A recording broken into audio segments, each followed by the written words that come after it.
just going to invite Liz up onto the stage now. Liz is from an organisation called Positive Qualities, and I've actually had the pleasure of being a customer of Liz's for many years and seen the impact of some of the work that Liz does around coaching, feedback and customer service improvement. And I've asked Liz to get involved with the event because I think that she can share some really good lessons on how we can support our people through what has been, I think, undoubtedly some challenging times. Liz, can you switch your mic and your camera on?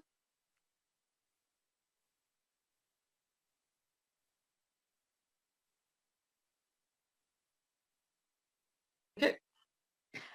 Morning, Liz. So I'll hand over to Liz to take you through her presentation. Anybody that wants to ask a question, if you pop your hand up, you can come up onto the stage. If that fills you with a fear, pop your questions into the questions and answers section at the side, and I'll ask them of Liz when we come to the end of the presentation. And if you need any help with anything, Liz, just shout, and I'll just hand over to you, all right? Brilliant. Thanks, Esther. Thanks.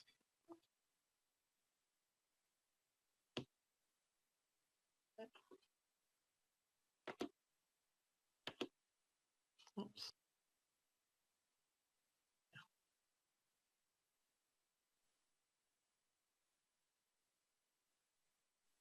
Can you see that presentation okay?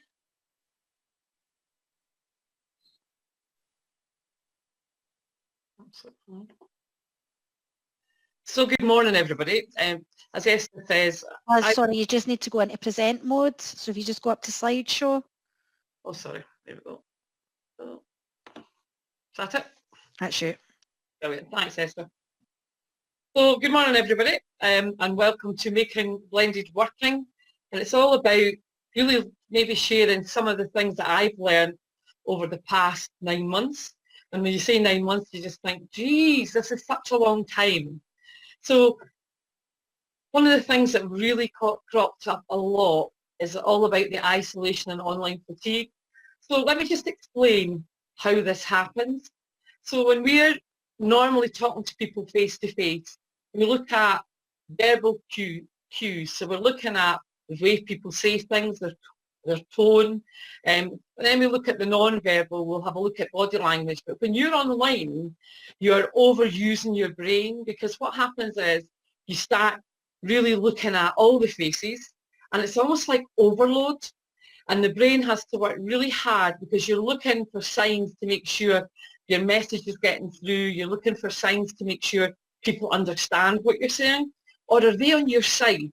And that really does tax your brain. So you can find yourself after a 1 hour meeting online or a 1 hour training online, feeling pretty tired and feeling a bit almost disorientated sometimes and finding it difficult to take information in.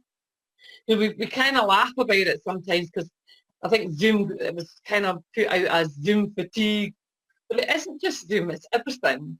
It doesn't matter what you're doing, you really will feel that kind of tiredness. And if you're, I don't know about you, but sometimes you end up going from meeting to meeting to meeting. And if you've got that, you really need to look at your diary, and you need to block some time out in your diary so that you get a space for your brain to come back together again. Because say if you keep going from meeting to meeting, it's not good for you, it's not good for your company, because you can't contribute. Because even in a meeting, sometimes you find yourself almost drifting off or thinking about 10 other things. I always look at people's eyes in a meeting and when I'm online, and I look at the eyes, and sometimes they're not even present in the room. And it is because there's just so much back-to-back stuff happening. And what I'd highly recommend is putting into your schedule, just take some time out. Even if it's only 15 minutes, a good half hour between meetings though is really good, but I know sometimes that's even a big ask. But if you don't do it, what happens is you really will end up getting burnout eventually. And I'm seeing this a lot just now, and I'm seeing it in management teams, I'm seeing it in staff teams, it doesn't matter. It's all across the board, and it doesn't matter what kind of work you're doing. It's just part of this whole marathon pandemic at the moment. Looking at fatigue as well, things I would recommend. In the bottom corner, obviously, I have loads of water, and water for me is the best thing ever. Water helps you think better. Water feeds your brain with oxygen, much better than coffee, tea, anything like that, and it really does make you feel good. If you are going to present, again, drink some water before you start presenting, because your mouth can be a bit dry. You can you feel you want to lick your lips, and sometimes your words don't come out properly. So just keep rehydrating yourself. I put someone doing some yoga poses, but again, a bit of stretching. There's little short exercises you can do that take less than 2 minutes, but just to make you feel a bit more in the room with people. But the online fatigue is with us, and we need to get better at managing our time and our diaries so we don't get to the stage where we just think, I can't take another meeting. That's not good for you, and it's definitely not good for your company. There's also a bit about isolation. So isolation, what this really encompasses is when you're in your normal routine day-to-day face-to-face, you don't feel isolated. You don't, because you walk for a coffee, you have a chat, you walk to another desk, or you catch someone's eye, or you notice someone coming into the office, and you can do that. You're at home, you have none of that. And you have this whole isolation starting to really creep in. We've noticed it, so in July there was a big surge of people starting to say, oh, I'm a bit fed up with this now, I really would love just a chat. You know, the sort of office kind of water cooler chats or the photocopier chats. And people started to feel it. We're now in December. So the isolation is huge. So people need, as human beings, a piece of connection. And what I mean by that is really to connect with people, share things, not necessarily work things. And just before we came on this morning, we were just chatting about, we like, when we used to go to meetings, we liked the time at the end of a meeting where we'd catch up with people. And sometimes that's when we had our best opportunities. Now, there is a way to help that happen. And it is in your own meetings. If you're running meetings, make your meeting just have an extra 10 minutes and then finish it and say to people, look, I want you to stick around and we can have a chat. And we do this a lot, and see that 10 minutes of chat, we find out more about what's happening, we find out where the opportunities can be, but more importantly, we really connect and build a relationship. So people are finding it a big challenge at the moment with the isolation to build relationships with people. Another way to get round it, if you're managing lots of teams and they're all remote, which most teams seem to be at the moment, I think I was looking at a stat for the UK, and 26 million people are working from home at this very moment. So there goes all your techie issues and things like that. There are so many people working from home. So if you've got a team of people, so say like a contact centre or a team of salespeople, and they're all working from home, what you need to do is set up almost like an informal support network for them, because they can't turn to their buddy next to them and ask them what the code is to put a case online or to take a customer complaint and escalate it somewhere. They can't ask that type of information. And we really didn't realise before we went into COVID how much we realised we sort of, what could you say, relied on our neighbours that we sat beside, or we relied on another manager in the next office. We really are missing that now. So what we highly recommend for you to do is create some peer-to-peer networking. Networking.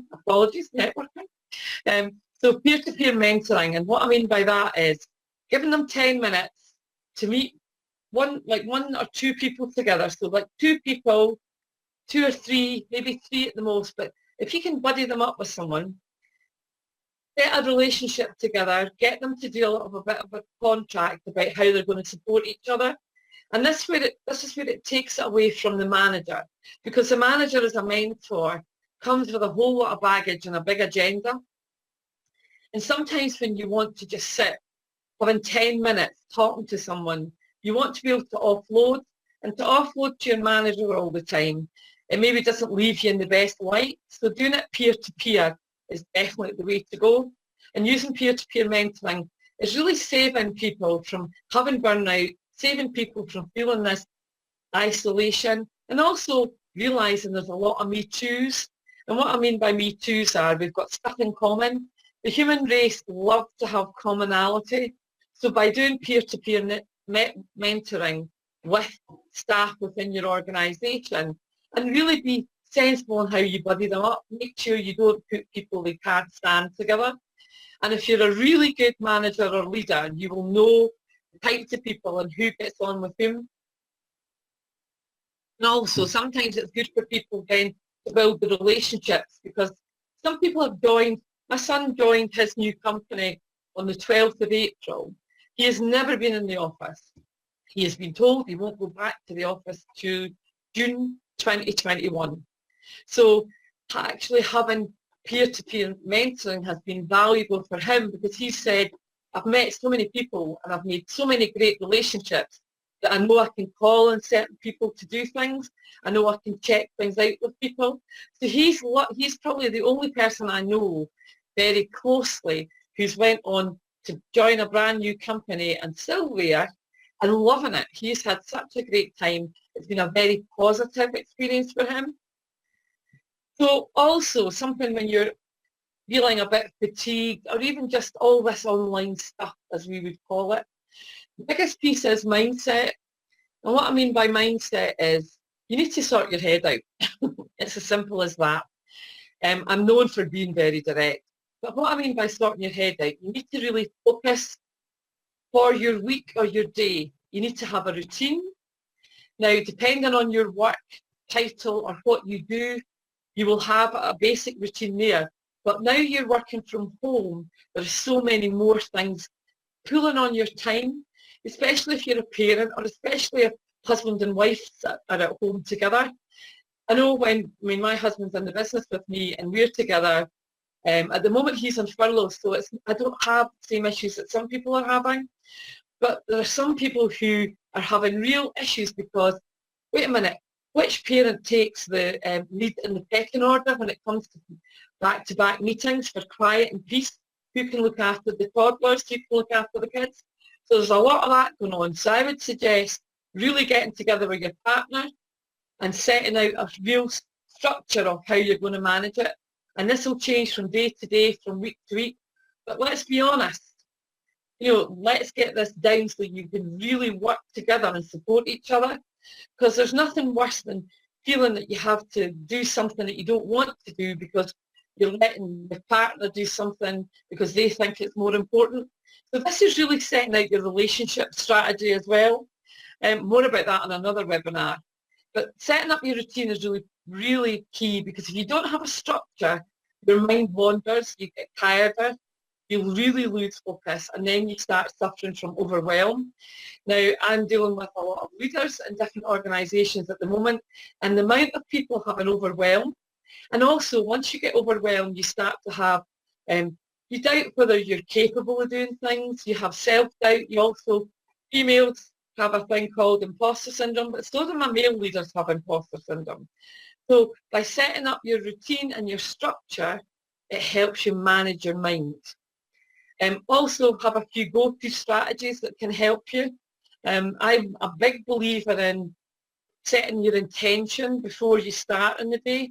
I would set my intention early on, because my phone and my email starts going from anything between 7 to about 8:30 before I actually get started into my daily routine. People want a piece of me because they know they can catch me, because they know I'm not training or coaching. So I would have little things just to keep me focused, and my intention. It's not goal setting. To set your intention is, today I just want everything to go smoothly. So I'm going into today with a smooth mindset, saying, right, okay, my intention is I'm going to get everything I want. I'm going to have good relationships with people. The people who have maybe caused me issues or things like that, today we're going to get on really, really well, and I'm going to really be there to support them. And sometimes if you change the way you think about someone, actually they'll change the way they react to you, because people pick up your vibe or your energy. And if you go into a meeting feeling, oh, this is this person who always annoys me, I'll tell you, they'll keep annoying you. You need to detach from that and really go in feeling a bit more positive about it and being very clear on what your focus is. Also a bit about mantras. So sometimes mantras help you. I have mantras all over the office. Affirmations too. And affirmations are just things like, my favourite one is, everything's always working out for me. And I can tell you, it really does always work out for me if you keep focusing on it. I've also put up some productivity apps.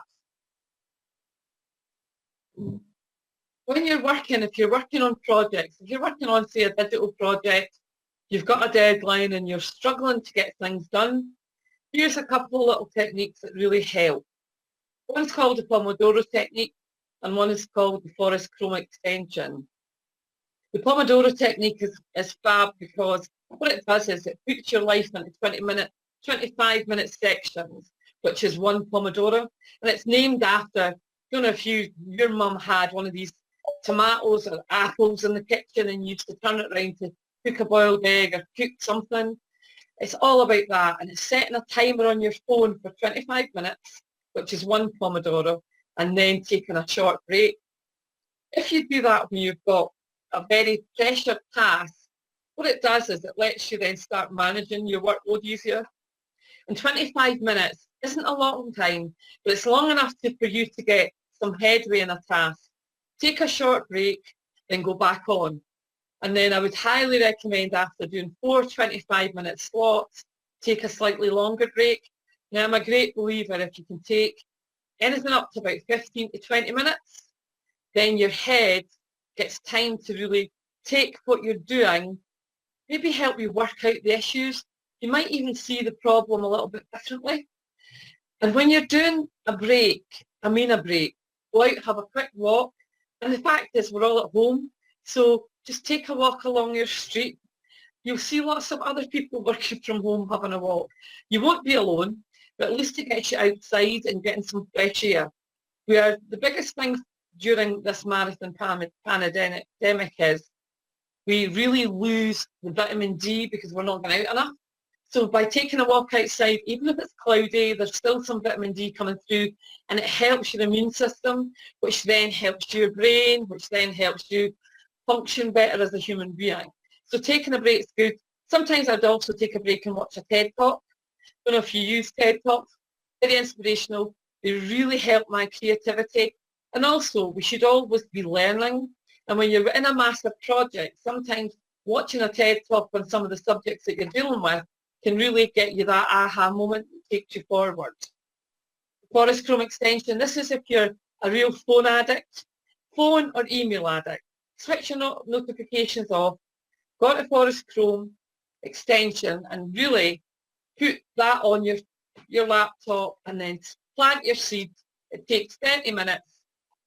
Put yourself into the zone for 30 minutes, and at the end of 30 minutes, look at your tree, applaud yourself that you haven't been on social media all the time. Also answering emails all the time as well, and you'll be really chuffed when you see it. I tried it, because I did it when I was doing research for this a while ago, and honestly, it's amazing how much of a lift you get from seeing a little tree that you've grown. Maybe sounds sad to some people, but it's really, really interesting how your mind works, because sometimes that's even just doing something good makes you feel better. And this is all about managers. So during the marathon pandemic, right? So if you look at this, managers can do so much to support the remote teams, but most managers have never been taught how to manage remote teams. And herein lies the real challenge for managers. They're coming to terms with dealing with their workload remotely, and now they're managing a whole team of people remotely. Now, I really feel for managers at the moment, and I feel for teams at the moment, because teams of people have been put home and they're not getting their usual conversations with people and their connection. Managers too, because they maybe got a trusted colleague within the office that they can go and share problems with, or just go when they need to sort their head out, and they don't have that. And jumping onto a video call or jumping on any platform to do video conferencing isn't the best thing, because your brain starts to work overtime, and you look at them and you almost overthink what you're trying to tell them. So for managers, I've got 5 things for you to think about. The first one is, don't trust your luck. And what I mean by this is, maybe you've been lucky in the past, but that's the face-to-face world, because you've maybe been lucky, you've picked something out really quickly because you've noticed a change in someone's behaviour. When you're online, you don't have that. You can't just notice a change. you really need to spend time with your teams. And what I mean by that is putting in some social time to chat, even having, we've got all different recommendations here. We've got lunches with, and you can pick maybe 2 or 3 members of your team that you know will chat to you about things. Or there's always one member in your team that you know knows everything. Because they've all got their unofficial networks happening at the moment. Some of them will have the official ones, but they'll have an unofficial WhatsApp. They might have Slack, any kind of app, just so they can talk to each other. So maybe you need to think of something like that for some of your managers too, where you can just sit and have a bit of a moan sometimes.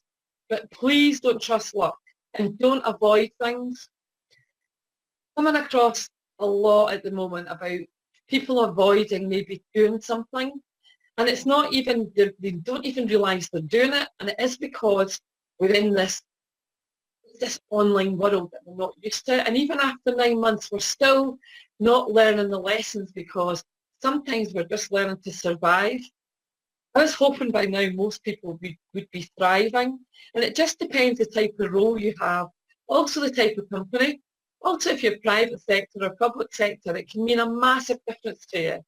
So think on about, don't trust your luck. Really put an effort into creating unofficial networks sometimes just to help yourself. And if there is something, and sometimes I think about gut instinct. Your gut is never wrong. And when you're online, you really need to listen to your gut. Listen to your intuition. Because I can look at someone's eyes, online or offline, it doesn't matter. And I can tell something from their eyes. And I will challenge them, not in a horrible way, but just challenge them and just say something like, right, wait a minute, you seem a bit distant today. Everything okay? Now, depending if they say fine, because fine to me is a bit, let's delve into it further, or depending on how they react when I ask them that question. That's what I'm looking for. I'm not looking for the words that they really tell me. I'm really looking for a reaction, because then I might pick some time out with them later. And this is what we need to be good at. We need to be really good at the whole intuitive piece. The next one is redefine occupational stress. And what I mean by that is occupational stress used to be, I've got too much work on. Did someone take a project? That was the good old days. Now, occupational stress can be 101 things.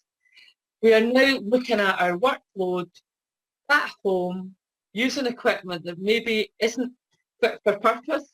We might not even have a chair that's the best chair for us. Now, some organisations were phenomenal. Some people, some public sectors got it all done within a few days, the first week. Some really struggled. Some are still struggling. Some have closed down some operations because they just don't have the capability or the equipment to allow them to do it or enable them to do it. Private sectors maybe have fared slightly better, but I'm not talking about razzmatazz stuff for people.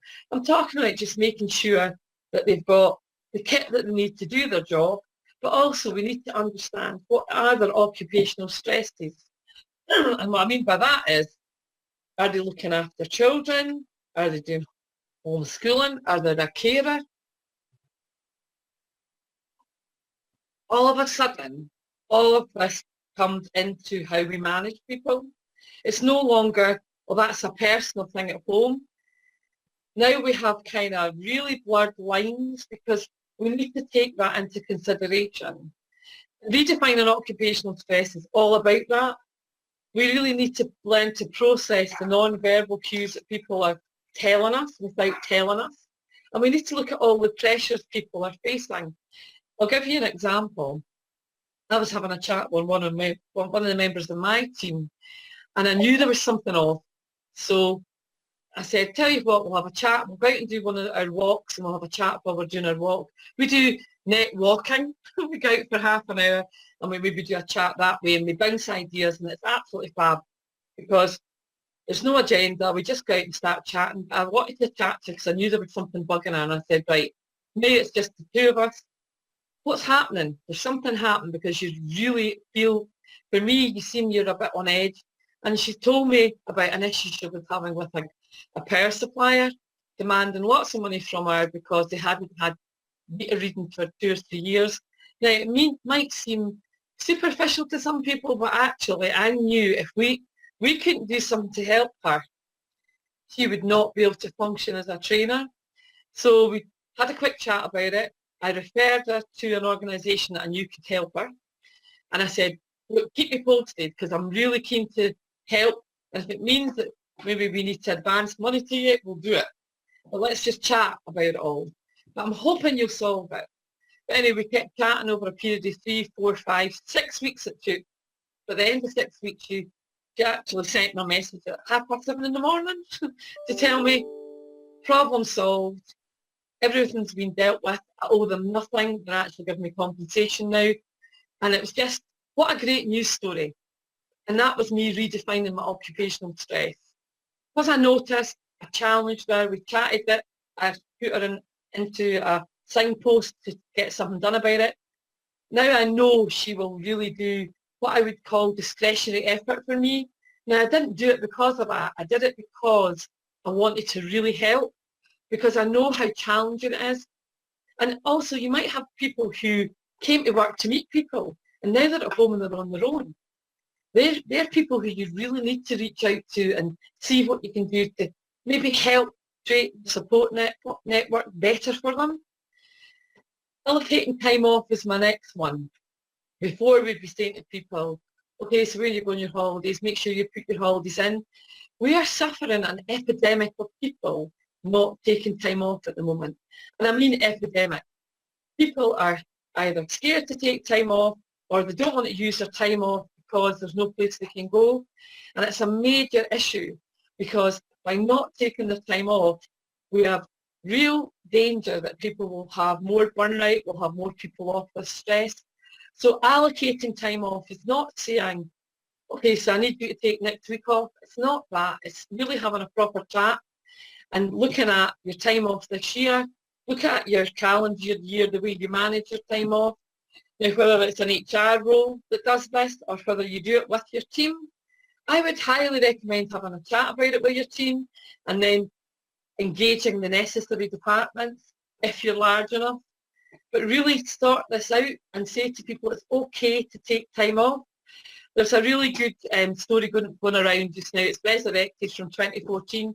Joe Biden, the president-elect from the US, he sent a memo in 2014 to all his staff saying, I want you to make sure you put time off in your diary for family events. I want you to make sure you don't miss family things. And I'll be really disappointed if you're not taking it because I will challenge you on it. Even something as simple as that really, really helps. So by allocating time off, it gets people moving. Stop managing is my next one. Now this is a real revelation. Over the last 9 months, what I've noticed is managers are almost over-managing and they're feeling that they're not doing it properly. So what I'm going to say to you is stop managing, start leading. This is the time to really up your game and start leading your people.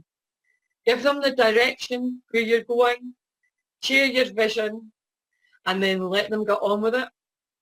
And then check in with them at the times that you decide to check in. Make sure you're delegating. Don't avoid things.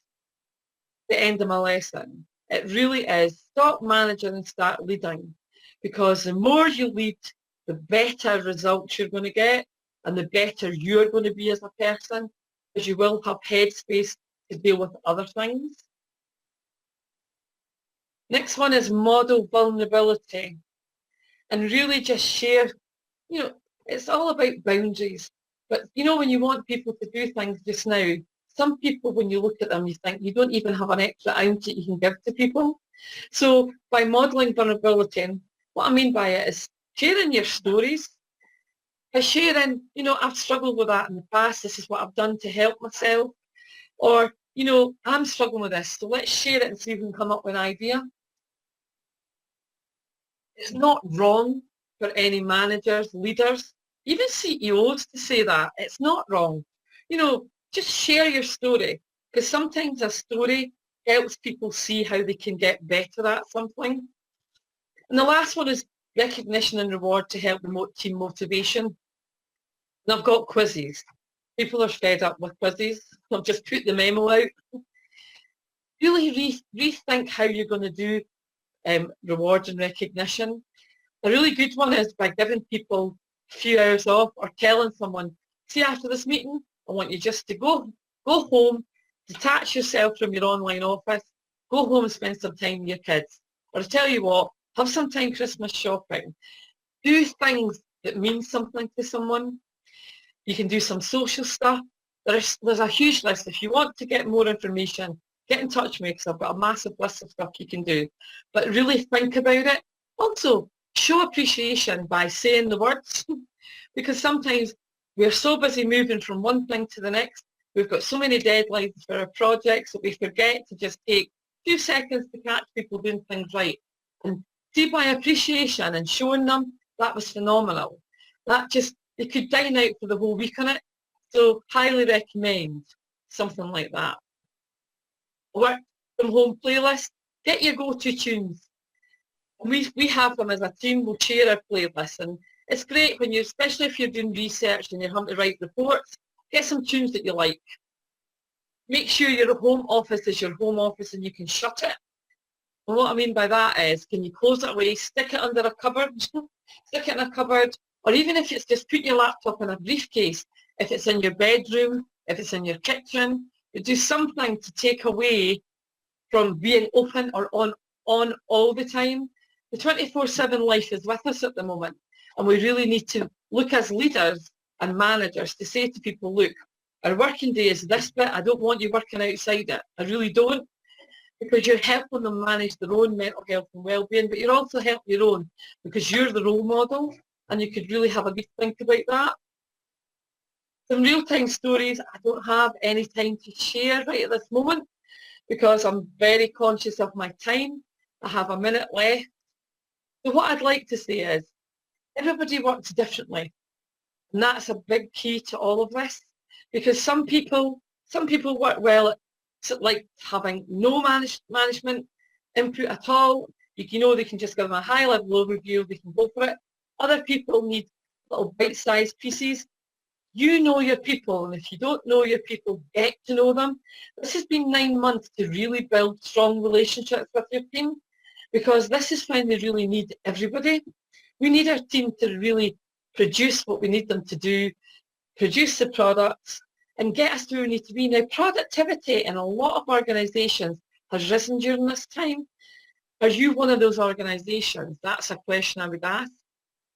And if anybody wants to get in touch, I can share my details later. But I'm really keen to find out if there's some questions and I'll come back in to sort of get any questions. I'm happy to take anything from anybody.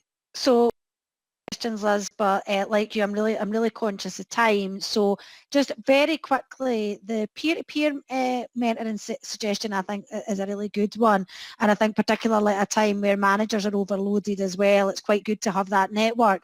But what do you do to stop it just being like folk getting together and totally moaning, and then like are people bringing each other down, and you know somebody's actually feeling all right, and then the person they're buddied up with somebody that like is just offloading all the time. So how do you deal with that? So you set a set of rules and you get the rules. You also set a team contract. So you agree that there's not going to be any massive moaning. So they get a minute to moan at the start. Right, good. They get a minute each. And after that, it's they call time on it and they're all responsible for it. But the team contract is good. And they also set the rules. But anyone who's working with any peer mentoring literally helps them get it set up. Then they agree to it, then we review it to check it's working. But it's a lifesaver just now at this time, definitely. Oh, that's right. Here's a really good question, actually, because I think this is something that maybe we all suffer from a wee bit. So what one of the delegates is saying is that there's managers that are talking about being overproductive since working from home. So I'm assuming that means probably working longer hours, not taking regular breaks. So is there any like sort of practical hints or tips that you could give to deal with that? Yeah, so have a chat to them, and if they are doing a lot more, I would have a chat to them to find out how they've managed to do more. You know, ask them.